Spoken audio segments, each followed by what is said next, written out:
You were created to make a sound, not just to echo the noise. Welcome to the Amplified Era podcast.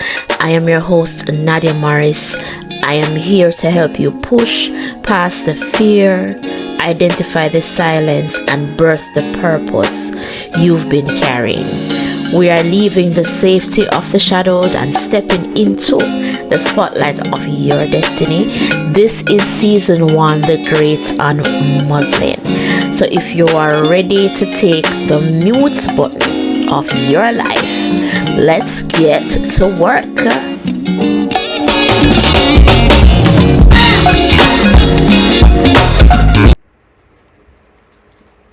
Good day, good morning, good night, whatever time you're going to be watching this.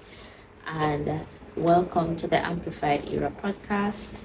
I'm your host, Nadia Morris, also known as Nadia the Purpose Midwife. And we are diving deeper into phase 2 of the Amplified Era podcast of season 1. And last week we talked about being unmuzzled in the boardroom. Now I want to take it a little bit further and dive into the area that I am passionate about, which is purpose. And today we are talking about the labor pains of purpose. Purpose. Everybody knows that purpose is important. But today, after you've gotten the vision and God has called you to do what is required, you have to know, decipher between how to diagnose the difference between when your idea is dying versus when you're having a difficult birth. And so hence why it's called the labor pains of purpose. And we love to romanticize the call, the vision, the purpose, and the reality of the contraction often we don't like. And so we romanticize purpose a lot. We think because God has given us this vision, this instruction, that the doors are going to fly open for you automatically. And that is not how it works. And the enemy really doesn't attack you when you're dreaming and visioning and planning. He attacks you in the execution phase when you're delivering.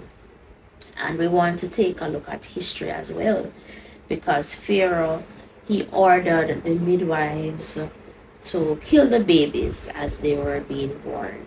Same thing with Herod. He ordered to kill the babies when Jesus was born. So the enemy in of itself hates birth, because when something is being birthed, it means that there is going to be some level of impact that is expected. And God is not going to just tell you to do something just for doing something's sake. It's going to have an impact, and the enemy does not like when it's time to birth and to execute. And as I am winding down the Bloom mentorship, we have completed 2 modules. We focused on preparing the soil, planting with intention, and then we're diving into blooming with confidence. And blooming with confidence takes you a bit further than you understand the vision, you understand the purpose, and there's a strategy in place. But when it's time to execute, when it's time to be accountable, when it's time to sustain, that is where many persons falter, right? And so I want to just touch on that a little bit today, that there's sometimes when you hear God and you're experiencing intense warfare, whether it's in your business or your ministry, is not proof that you've misheard him. It's proof that what is happening is that the whatever you're executing is now crowning as you would crown a baby. And so the enemy is just simply trying to kill the baby that is in the birth canal. And as we dive a little bit deeper into this segment, we're going to talk about how to diagnose if something is failing, or is it that you are in labor. And you have to know the difference when something is failing and you need to pivot versus when it's time to push because it's just getting hard, right? The business model is broken, so clearly you need to pivot. But is it that what you're doing is just hard? Is something that you've never done before? And I've been stuck in Isaiah 43, where God is talking about, Isaiah is talking about the new thing, forgetting the former things and pressing ahead. And don't you see that God is doing something new? And sometimes when God is doing something new, there's a blueprint that you don't have. And just like Abraham, when you have to just get up and go, it is difficult to get up and go, right? And so you have to decipher now, is what God asking me to do? Yes, He gave me the outline and the blueprint, but is the business model fit for purpose? Do I need to pivot? Or is it that you're doing something and it's just hard to do, but you need more support, more mentorship to push a little bit harder? And so I want to talk about the 3-part diagnostic that you can use to know whether something is failing or are you simply in labor.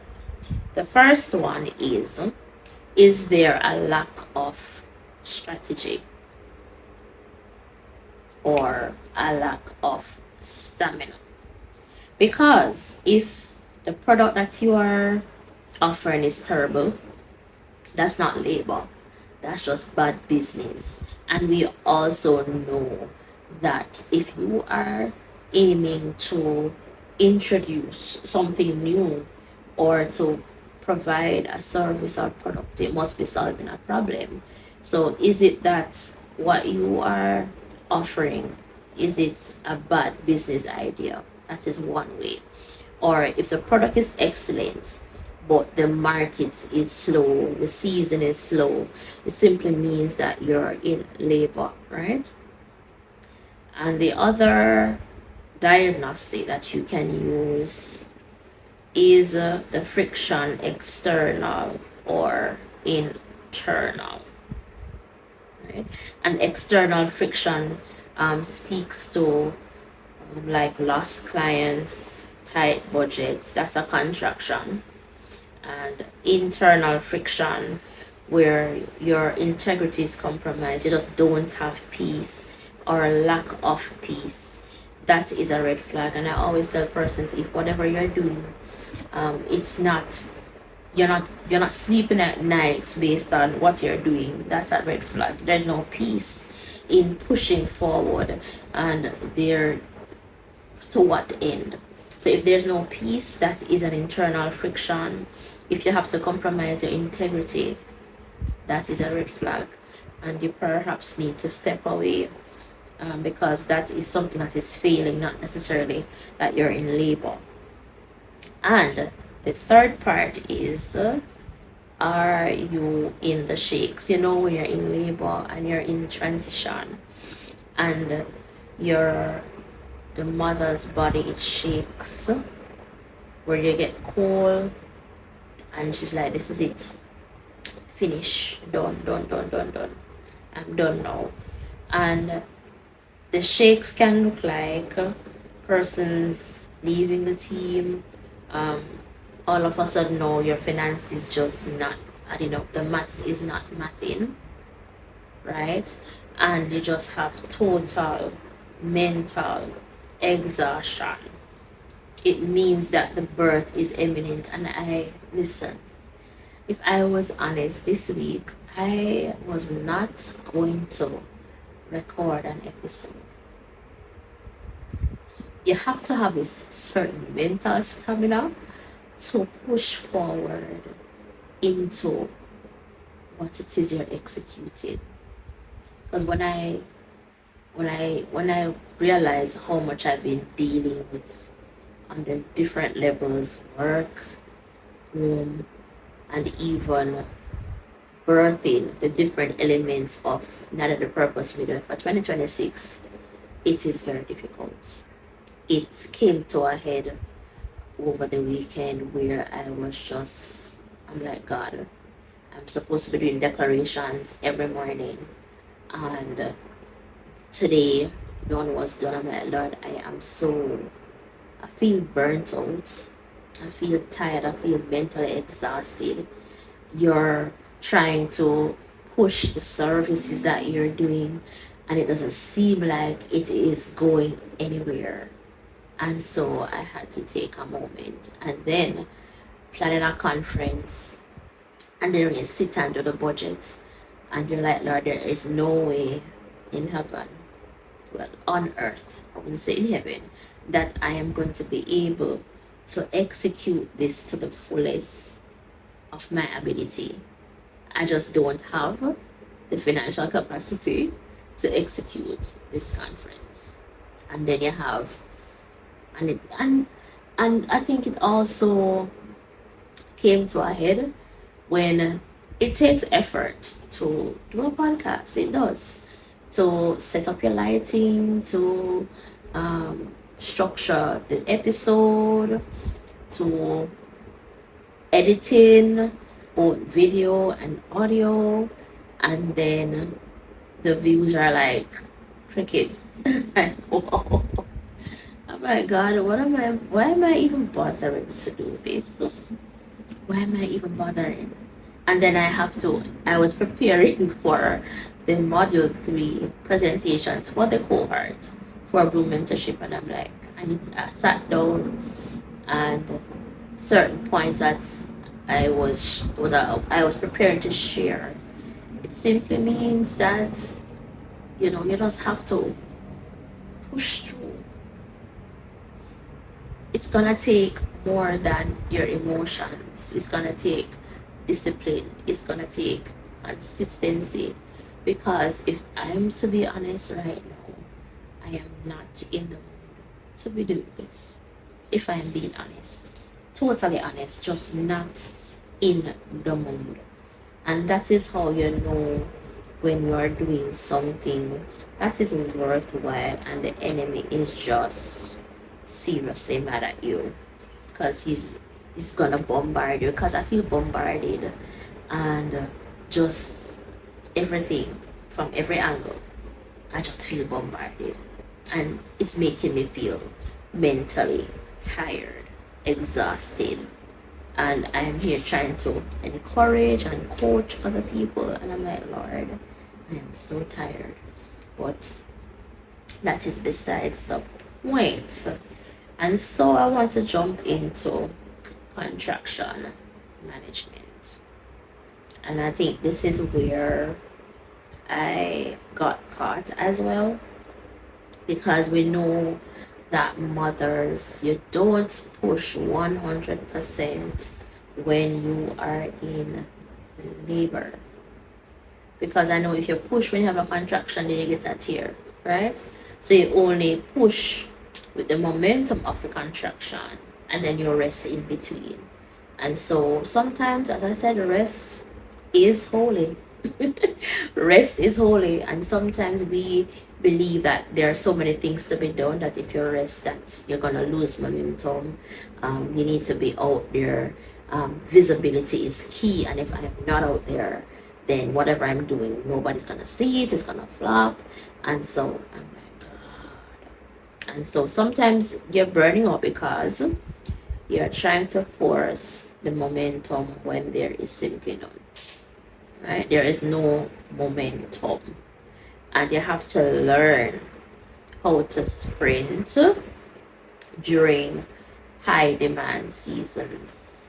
When you're launching, when you're pitching, when you're implementing, you have to learn to sprint and then rest when there is a lull in what is happening around you. And I want to say rest is not a reward for the work.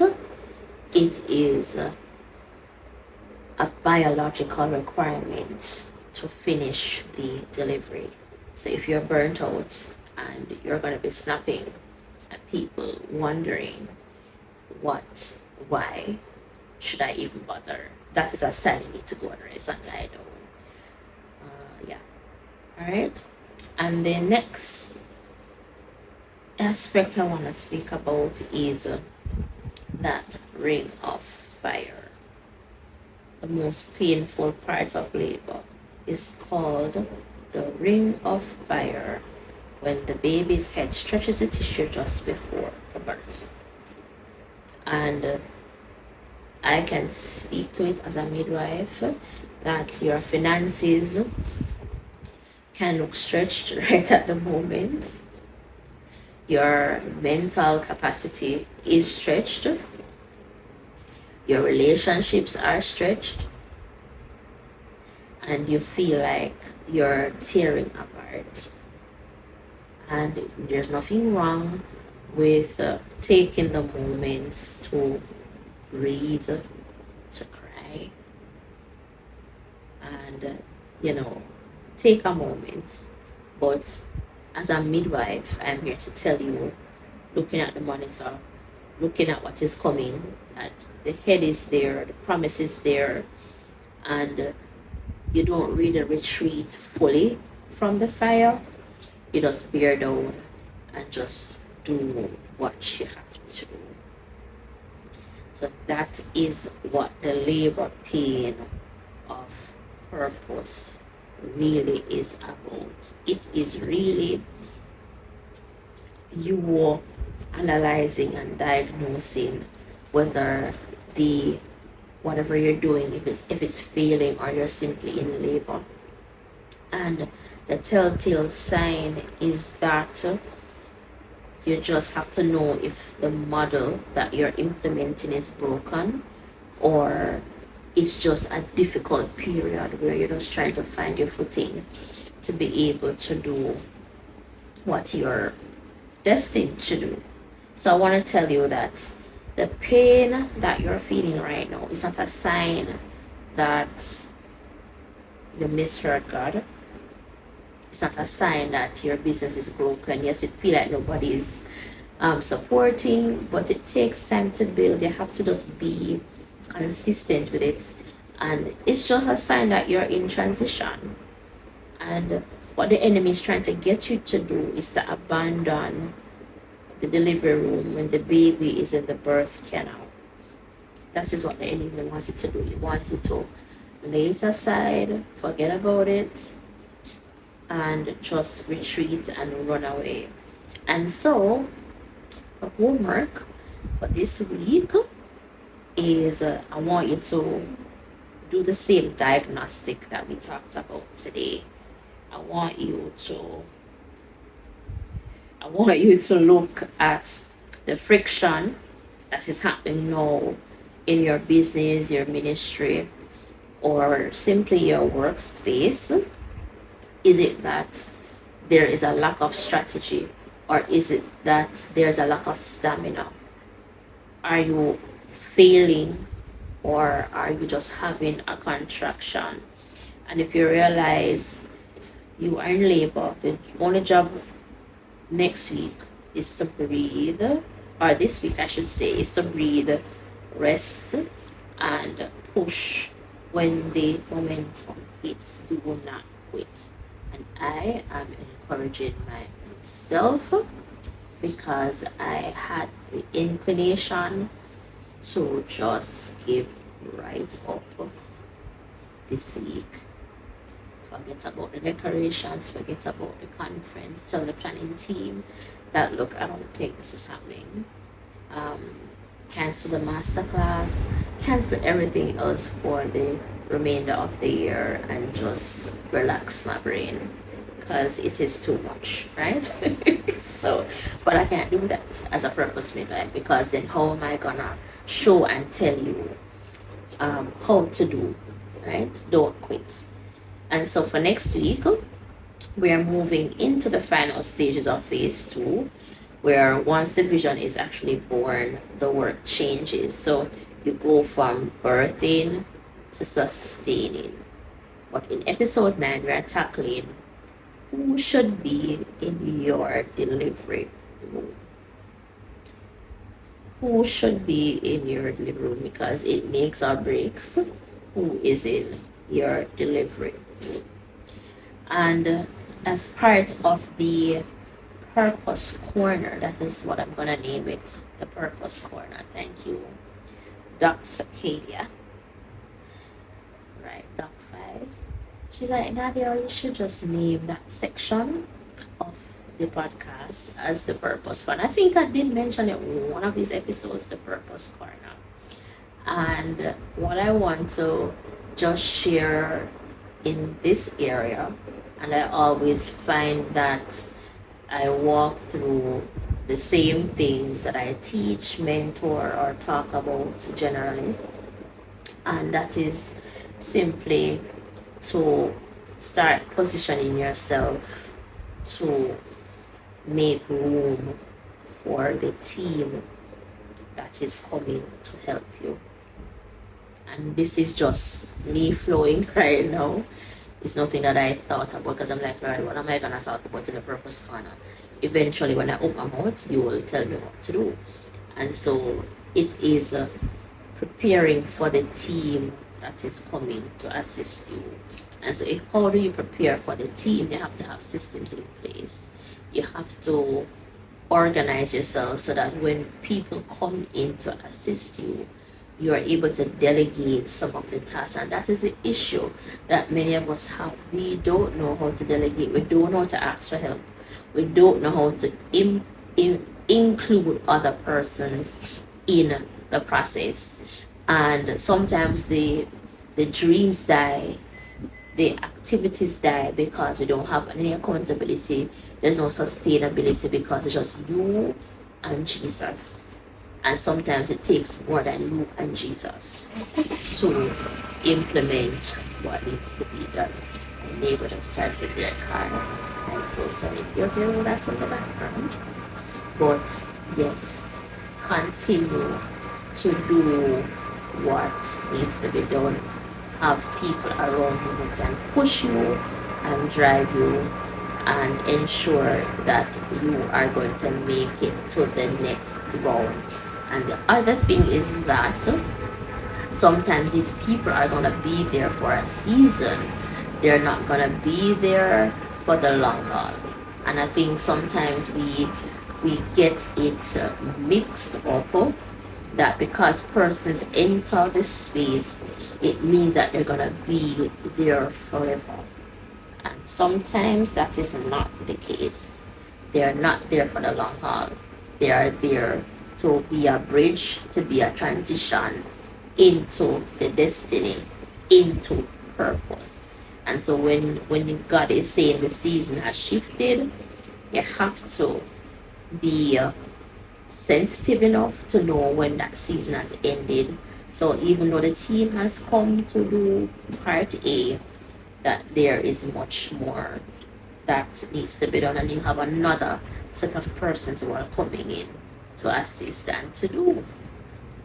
And I believe that is where I will leave it for episode 8 today. I want to encourage you, do not give up. And I had to be encouraging myself to even record today. And I'm like, they're expecting an episode Thursday at 6 o'clock. What are you doing? You need to go, fix up your face, hold down your nose, and get back in front of the camera. It doesn't matter what you're going through. The emotions, yes. But there's a time and place you have to get up and do. Imagine if Jesus did same now, but when he was in the Garden of Gethsemane, I said, look here, man, now, but I'm not crossing. I'm not gonna bother, because it was so hard, it was so tough. But he knew that his purpose on earth was to come to sacrifice for mankind. And so that is what I'm going to leave with you today. Jesus went all the way, so he's expecting you to go all the way as well. So I am your purpose midwife, and I see you. I see you. I see the dream. I see it. I hope you see it too. So do not ask for an exit strategy. It's time to push. So stay amplified and see you in the next episode. Bye. Thank you for stepping into the Amplified Ear with me today. If this episode sparked a fire in you, don't let it burn out. The best way to support this movement is to subscribe, leave a review, and share this episode with a woman who is ready to find her voice. You can connect with me on social media at Nadia the Purpose Midwife to keep the conversation going. And remember, the muzzle is off, the silence is broken, and you have permission to take up space. Until next time, keep blooming.